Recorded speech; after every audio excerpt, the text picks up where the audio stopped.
That golf course is, God, it's got to be close to being the best golf course in the whole world. Welcome to Talk Birdie To Me with former world number 16 Nick O'Hearn and Tour Pro Mark Allen, live from Titleist and FootJoy headquarters. And thanks to our great partners, Host Plus, the official retirement partner of Talk Birdie To Me. Driving a BMW is like hitting the perfect shot. Smooth, controlled and powerful.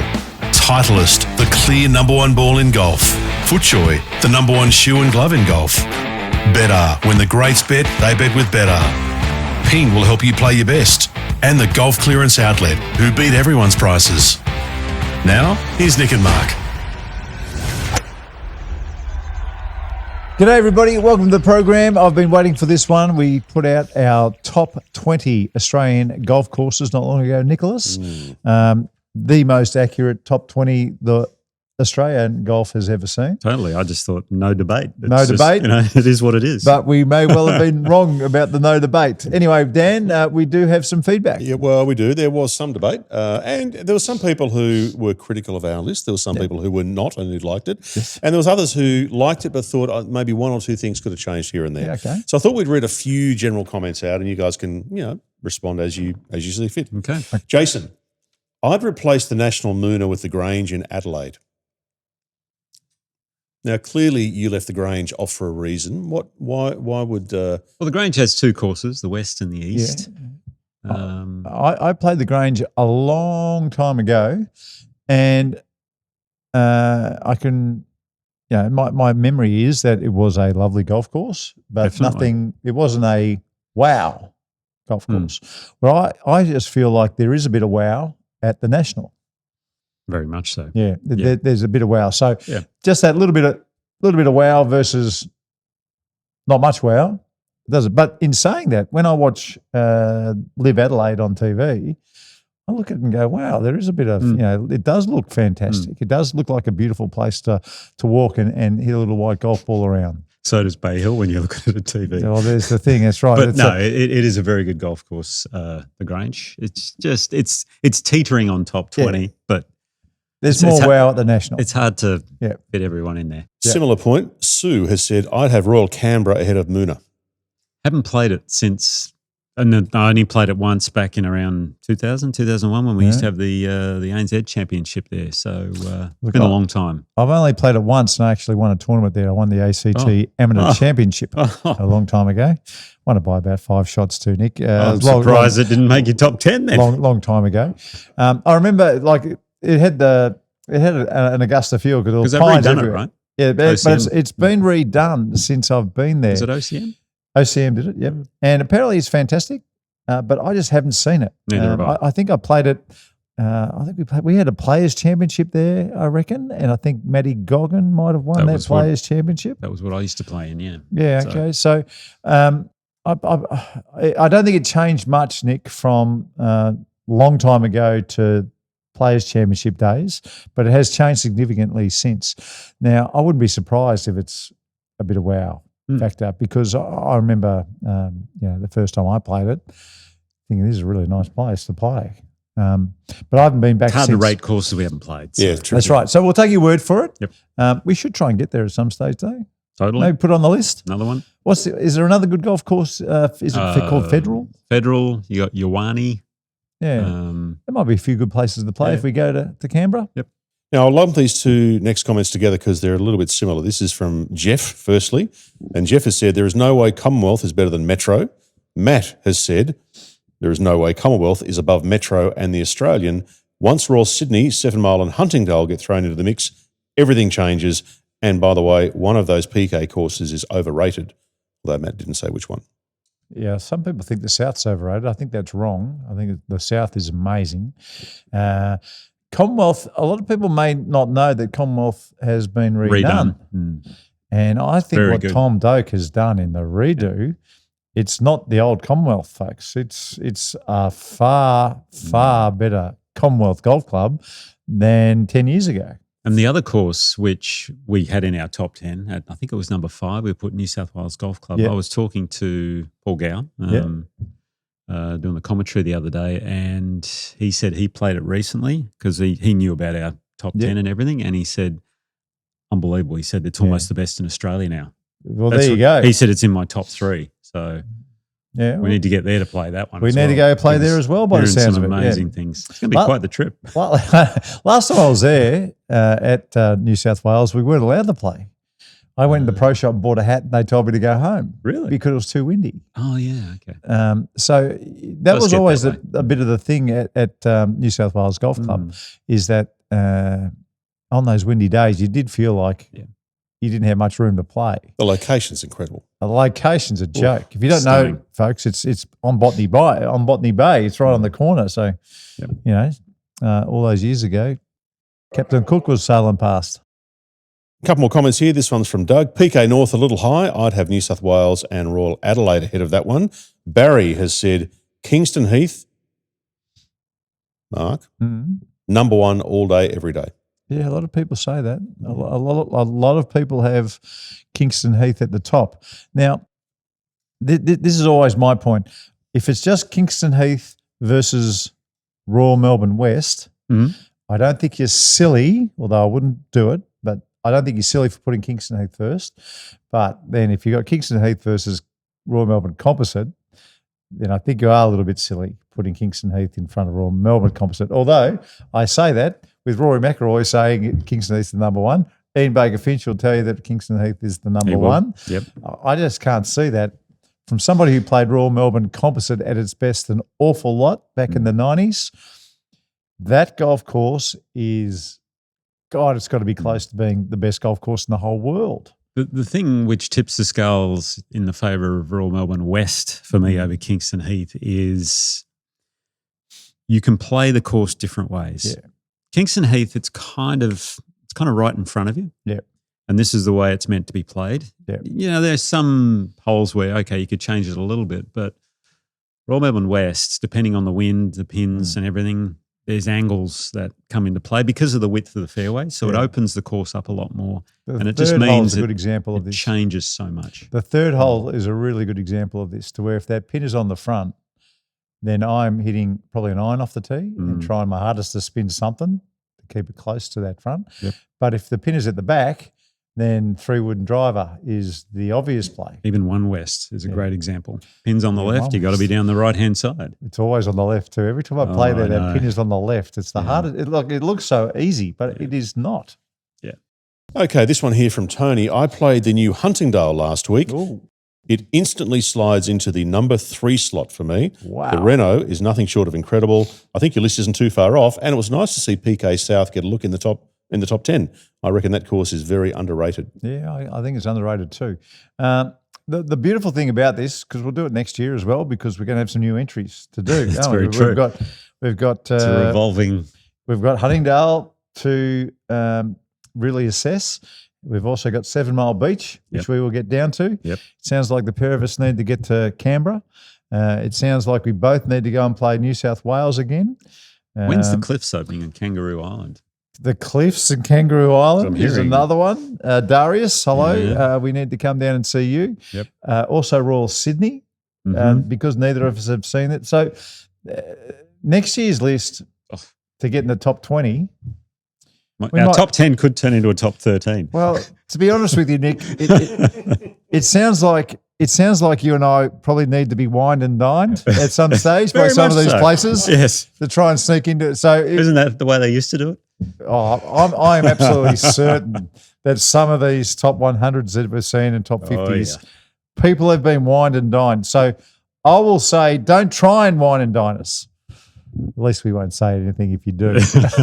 Well, it's funny to get into the top 20. It's funny to talk about visiting these courses because Phil has said, fellas, I would like you to make a public commitment to play Royal Sydney, 7 Mile Beach, the King Island tracks, Kangaroo Island and Huntingdale in preparation for an updated list in 12 months. Yeah, when we go play 7 Mile Beach, you need to stop past King Island on the way back and Barnbougle. You need to do the whole lot. You haven't played any of them. Nope.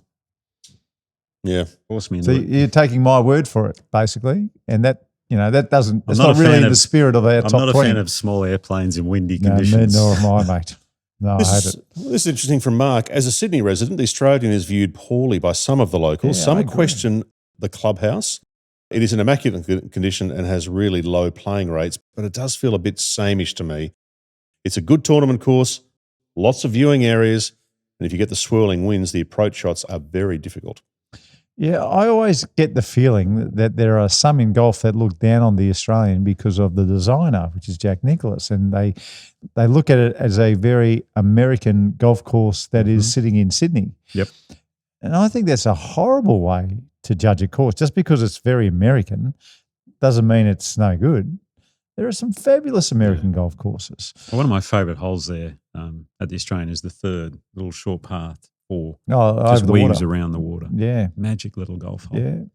Yeah. There's some really good I'm trying to design think. The elements third, that Jack's fourth's a good introduced. par but 3. it's just The fifth's the par 5 around the corner. That's a good one. See, I love the sixth. Yep. I love the sixth, a dog leg right over the, if you hit driver and hit it too well, it can go in that front water for the 8 big and boys. 9 just kill me with the length of the holes now as well. Just hitting long clubs in there. Everyone else is What about hitting short 7? irons.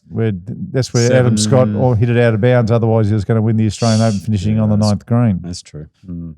Gosh. And then I'm thinking 10, I don't mind. 10's a good hole. 11's not a bad little hole. 12, they're all good holes. 18's a great finishing hole. Yeah. If you get on YouTube, you'll see Bob Shearer hitting a 3-iron on that on that tiny little green for 2, playing with Jack Nicklaus when he won the Australian Open. It's a if you can find that one, Dan, for our YouTube watchers, it is one of the great shots. He's playing with Jack, and he'd drive a 3-iron and stops it on that green. Nicklaus needs an eagle 3 to have a chance. And he's after it. A monster drive from Big Jack. Huge shot right down the 18th fairway. The loneliness of being in the lead. Enormous pressure is on Shearer.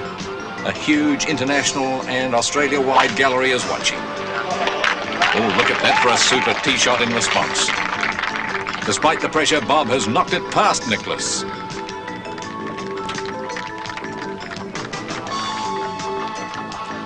The final stretch. Nicklaus going for the green with a long iron and a lot of water to avoid. They're starting to cheer from the grandstand and Nicklaus is safely home. And now the acid test. Shearer's shot into 18. He could play safe up to the left, but he wants to win it like a champion.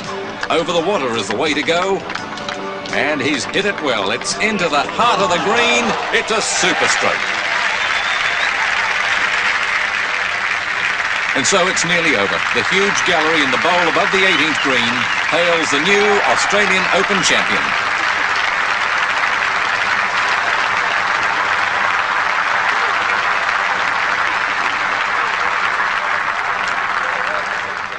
Nicklaus putting from the back of the green. A big slope now, and down it runs with beautiful touch. It's a good one.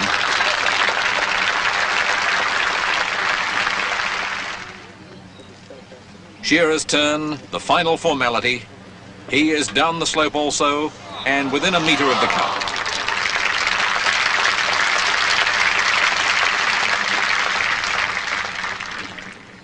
Big Jack to knock it in for 72 and a share of second place with Payne Stewart.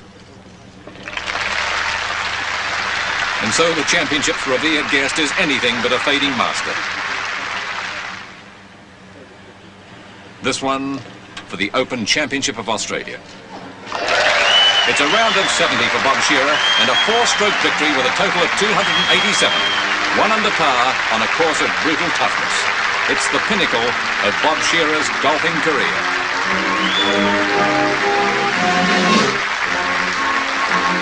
I leapt out for Eagle there Did you? to would have been a playoff for the Aussie Open, but Craig Parry won it. Okay. That guy, I tell you. I never knocked it. I had iron in my hands quite a few times going into that last hole. Yeah. Guess what I did every time? Dunked it. Bailed out Oh, so okay. far left. Yeah, I was gutless. I was It's so hard. weak. It's a hard shot for a righty. So Oh. lefty, it's much easier. I was so weak. The water on Bob the right. Shearer wasn't weak though. He hit a No. ripper. We had a lot of comments, a lot of people who commented about a particular course. I don't know if you've played it, so you may not be able to give a view on this course, but I thought I'd read one message out. Now, I'll preface this by saying I don't think this person is saying it should have been top 20, but their question is an interesting one.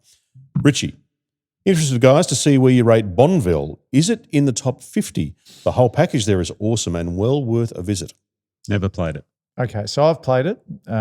If you don't know, folks, that they say it's Australia's Augusta.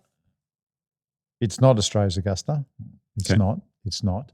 But this is what I'll say about Bonville. It's in the top 3 boys' trips away golf course. Oh, right. Okay. All right. It is fabulous. The restaurant is sensational. The accommodation is brilliant. The golf course. That's like Gary Player's famous line. Yeah. This is the Best greatest course of its kind. Yes. But it's a fun place to play. And the pine trees, not everyone likes pine trees, but the pine trees give it a Augusta-ish feel. Is that what they're talking feel. about? Right. Yeah, it gives you a very interesting feel that you don't see many other places in the country. Unfortunately for me, some of the greens to get to the next tee is a golf cart is required. Oh, really? So I think the only way you can So it's a play golf it, cart course. it's a golf cart course. Okay. So on the boys' trip away or a girls' trip away for that matter, the golf cart is pretty handy for your 8:30 tee time the next morning. Fair enough. For a lot of them. So there are lots of great things about Bonville, but it doesn't get into the top 20. It probably doesn't get into the top 30 just on pure golf course. It would be in the 40s Okay. in Australia. Oh, Just for mine. Well, Richie said it doesn't make the top 50, so he's saying it may well. I think I'd find it in the 40s, probably without doing too much research. Hey, Dan, I want to know what the other 2 courses are in the top 3 boys' trips. They'd be in Barnbougle, I reckon. Okay. Yeah, they'd be in Tassie. All right. They'd be in Tassie. What's the biggest golf? Where how do I say this? What's the biggest boys' trip to a golf club, and where was it that you've ever had? The biggest is international. So if you ever make your way to Augusta or Las Vegas, there's a few, Las Vegas, if you're talking to like a boys' trip away in the pure sense of that word, then I think a lot of people would have. They do it well in the States. Las Vegas or a country club field. Something like that. But, a lot of the time, a trip to Augusta to watch the Masters, and then you're playing courses like Palmetto and what's the other one? It's an Augusta course. Sage Valley. Sage Valley. Thank you, Nick. If you don't know the story of Sage Valley, a billionaire was trying his hardest to become a member of Augusta, and that's the one thing you're not allowed to do is try hard to be a member of Augusta. They won't let you in. So eventually they took a step where they said, hey, listen, it's over. We're not going to let you in. Stop trying. So he decided to build his own Augusta National. So he did down the street called Sage Valley. And if you go there, it's $1,000 US to play during the 2 weeks around Augusta. Have you played it? Yep. Good? Well, this is how I tell people. If you've got Royal Melbourne West and Royal Melbourne East, and if you kind of transfer that to Georgia and South Carolina, then you've got Augusta is Augusta West and Sage Valley is Augusta East. Gotcha. Does that make sense? So it's in the same vein. It's in the top 10. It's in the top 10. Because we had RM East in our top 10. It was a sensational place to play. And you did feel like you were experiencing similar holes to Augusta. Right. Similar. Not the same, but similar. I reckon what we must do, and I'm thinking as we're talking, what we must do at some point is do a bonus pod on great golf trip locations. And I know just the person to get on is a bloke, a mate of yours, Nick, Brian from Golf Loop. You got it. They do golf trips. Yeah, we'll get him on. Let's do that. And our best recommendations. they are giving away. You know what they're doing. Yeah. Go on. They're giving away a trip to the Masters. Yep. Yeah, I've heard about this. Yeah. Next year. For next year's Masters, not Next this year's, year, for not next this year's. No, it's brilliant. Yeah. The other thing I think some of these trips to Ireland, like I've never played golf in Ireland. So that's I've what I never want been there. That's what I want to do at some stage. I played all the UK, Scottish, Irish courses where there were tournaments. I never got to play the great ones when I was playing that never had tournaments, like the Royal Dornocks, the Royal County Down, Port Rush. What's the other one with the funny name? It's kind of like a Barnbougle name, but it's What do you mean Ballybunion? Ballybunion. I did play there. I played an Oh, Irish Open there. What do you think of Ballybunion? Loved it. My favourite course. Did you know where you were going the first time around? No, of course not. That's what everyone tells me. I They mean, don't know where they're going. They wouldn't have a clue, but after a while, you know, after the Yeah, practice so rounds, you get a feel for it. Yeah, I'd love to play. And what's the other one? The Royal Port Rush, is it? Is Port that Rush, up yeah, County Down. County Down. I want to Yep. play that. I want to play Royal Port Rush, County Down, and I just forgot the name. You just said it a second ago. Did We I? don't know where you're Royal going. Dornoch. No, you mean? Royal No. Dornoch. No, That's up in Scotland. Yeah. No, you just said it. You don't know where you're Ballybunion. going. Ballybunion, yeah. Oh, okay. I want to play Ballybunion as well. How's my short-term memory I was going? going to say. Not going as well as you'd like. It's like you're going to play around a golf, and then the next day you show up, same hole, you go, where am I going? Where am I going? That's right. But if I do it, can we please have a day in between each course? I like these I get trips it. that people take, Yeah, it's hard. and they play 14 courses in 12 days. No. I don't want any part of that. No. That doesn't interest me at all. Need at least 3 weeks. I would like to play 6 courses in 3 weeks, Oh, okay. something like that. No, 6 courses in 2 weeks, Yeah. and do some sightseeing. Yeah. And just go to an EPL game, or go to Lords and watch a bit of the test, or do something like that. But golf every single day, I wouldn't be able to move. Trish should be happy. Trish would be very happy that I was gone. You're correct. Yes, you are correct. Guys, that was a Talk Birdie Mini, which has turned into a medium-y. Okay. But that's okay. And that we might call it there, I reckon. Well, we appreciate Sounds all good. the feedback and the questions. So thanks, folks, and we'll catch you next time. Talk Birdie To Me with Nick O'Hearn and Mark Allen. Live from Titleist and FootJoy headquarters. Titleist, the #1 ball in golf. FootJoy, the #1 shoe and glove in golf. The Golf Clearance Outlet, they beat everyone's prices. BMW, luxury and comfort for the 19th hole. Better, ahead of the game. Ping will help you play your best. And Host Plus, they can help you drive your retirement further. Now that's a plus. Issued by Host Plus Pty Limited. This is general advice. Consider the PDS and TMD on our website before deciding. Wherever you listen or watch, we'd love you to subscribe and share the pod with a friend. Talk Birdie To Me's executive producer is Dan Bradley at Kaizen Media. Sound design by Daryl Misson at loudzebra.com. And now from Titleist and FootJoy headquarters, that's been Talk Birdie To Me. Front 9, back 9, or eyeing the 19th hole, wherever you are in life, Host Plus can help you drive your retirement further. That's a plus. Golf buggies, golf carts, e-bikes, scooters. If it charges at home, chances are it's charging right now. Overcharging lithium batteries can damage your equipment, or worse, put your home at risk. SwitchStar power points deliver power for up to 8 hours, then switch off automatically. No apps, no Wi-Fi, nothing to remember. When you forget, SwitchStar doesn't.